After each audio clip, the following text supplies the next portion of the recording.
Gratuity राहिलेली आहे. 2009ला महानगरपालिका झाली, त्यापासून आमची ग्रॅज्युटी राहिलेली आहे कामगारांची. आज कमीत कमी 30 वर्ष झाली कामगार आहेत तिथे, काम करत नाही एकाच ठेकेदाराजवळ. ठेकेदाराने अजून आम्हाला काही सांगितलं पण नाही. आता ते देणार ग्रॅज्युटी, कारण मनपा देणार, असं आम्हाला काहीच नाही. आज आम्हाला असा विषय आला का ठेका चेंज झालेला आहे आणि दुसरा ठेकेदार येऊन इकडे बसतो. तर मुलांनी सांगितलं आजचा जर ठेकेदाराची माणसंच नाहीत समोर तर आमचा दिवस भरून देणार कोण. आज आम्ही काम करून वाया जाईल म्हणून सर्व कामगार थांबलेले आहेत. आणि विषय ग्रॅज्युएटचा आहे. आता आज तो विषय सोडवशी पदाधिकारी आलेले, बहुजन विकास आघाडीचे नगरसेवक आलेले. आता त्यांचा आम्हाला जरा थोडाफार सपोर्ट केलेला आहे. आम्ही आता विराला जात आहोत त्याच विषयाबद्दल. तर ग्रॅज्युएटचं आम्हाला लेखी लिहून द्या, कधी भेटणार आणि कधी नाही ते आम्हाला आता थोड्या वेळात समजून देतील. या संदर्भात आयुक्तांशी किंवा कोणाबाबत तुमची चर्चा झालेली आहे? याच्या अगोदर झालेली होती. आता इलेक्शनच्या अगोदर तेव्हा लेटर दिलेले आम्ही. आयुक्त बोलला ठेका काढायच्या अगोदर तुमची देवाणघेवाण बाकी आहे ती आपण पहिला करू, नंतर ठेका हे करू. पण त्याच्यावर आम्हाला काय दुर्लक्ष केलं. ठेकेदार आला तर न कळता आम्हाला कळवायला पाहिजे कामगारांना. आज ठेकेदार दुसरा आला तर आम्हाला ते एक चर्चेत घ्यायला पाहिजे. मला ठेका भेटला आहे, पगार मी आता या महिन्यापासून देणार हे सांगायला पाहिजे. आता एकाएक आमची देवाणघेवाण जुनी ठेकेदाराची बाकी आहे. 2011 पासून तर 2025पर्यंत रिलायबल एजन्सी ठेकेदार होतात. आणि त्याच्या अगोदरची आहे की 99 पासून 95 पासून तर नगरपरिषदेपासून तर 95 2010पर्यंत ती पण शिवमची पण थकबाकी आहे. तो एकच ठेकेदार आहे. रिलायबल आणि शिवम हे दोन ठिकाणी एकच ठेकेदार चालवतो. हा पप्पू मेमन नावाचा आहे.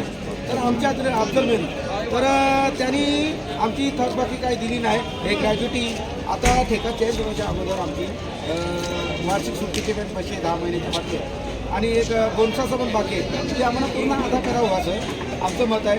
त्यासाठी बेमुदत आम्ही संप केला जे आमचं द्यावं नगरपालिकेने ठेकेदाराला सांगून त्यांचे देवाणघेवाण. त्याच्यानंतर आम्ही पुढच्या पायरीत काय जो ठेका दिला ते आम्हाला कळवावं असं. जर तुमच्या या मागणीची टोलवाटोलीची उत्तरं देण्यात आली किंवा तुमच्या या मागण्या रास्त मागण्या आहेत तुमच्या त्या जर मंजूर झाल्या नाही तर तुमची पुढची भूमिका काय असणार? आमचे कामगार कामावर चालणार आमचं मान्य पूर्ण होत नाही. आम्ही आज काय उद्या पण असंच राहू. आम्ही कामावर चालणार नाही. कारण आम्हाला आमचं कधी भेटणार ते लेखी लिहून द्या. आम्हाला 1 महिन्याने 2 महिन्याने 5 महिन्याने असं आम्हाला लेखी लिहून द्या. आयुक्त, उपायुक्त, सहआयुक्त यांनी पुढाकार घेऊन आम्हाला लेखी लिहून द्या. का मनपा देणार का ठेकेदार देणार हे आम्हाला पहिला लेखी लिहून द्या. तरच आम्ही कामावर चालण्याचा आमच्या कामगारांचा निर्णय आहे. नवीन ठेकेदारांनी जर समजा दुसरे कामगार मंजूर केले मग त्यावेळेला तुमची काय भूमिका असेल? आम्ही जरा लेटर लिहून पोलीस स्टेशनला, आयुक्ताला यांना पाठवू. जर दुसरा कामगार आला तर आम्ही समजून ठेकेदारांनी आम्हाला भेट करून घ्यायला पाहिजे. आम्ही करायला काम तयार आहोत असं काय नाही. 20 वर्ष झाले आम्ही इकडेच याच भूमीचे कामगार रहिवासी इकडलेच. जर दुसरा कामगार आमच्या पोटावर लाथ मारेल तर आम्ही त्याला पोटावर लाथ मारून देऊ का? थांबू ना, त्याला पण थांबू. बाबा आमचं असं चाललंय. मारहाण करण्याच्या अगोदर आम्ही त्याला समजावू आमचं असं चालू आहे, तुम्ही काम करू नका इथे असं आम्ही त्यांच्यासमोर पहिला विनंतीच करणार. पोलीस स्टेशनला सर्व करून लिखाण करून सर्व नोटिसा देऊ. मग त्यांच्यावर पुढचं काय ते आमच्या पोटावर लागणार बघणार. आता या समस्येवर तुम्हाला कोणता राजकीय पक्ष सहकार्य करतो? आम्हाला पक्षाशी काही लेणं देणं नाही. आम्हाला आमच्या कामगारांशी लेणं देणं आहे. आपण एकत्र तर सर्व आपल्या जमू. आपल्या आता समोर सर्व येणार.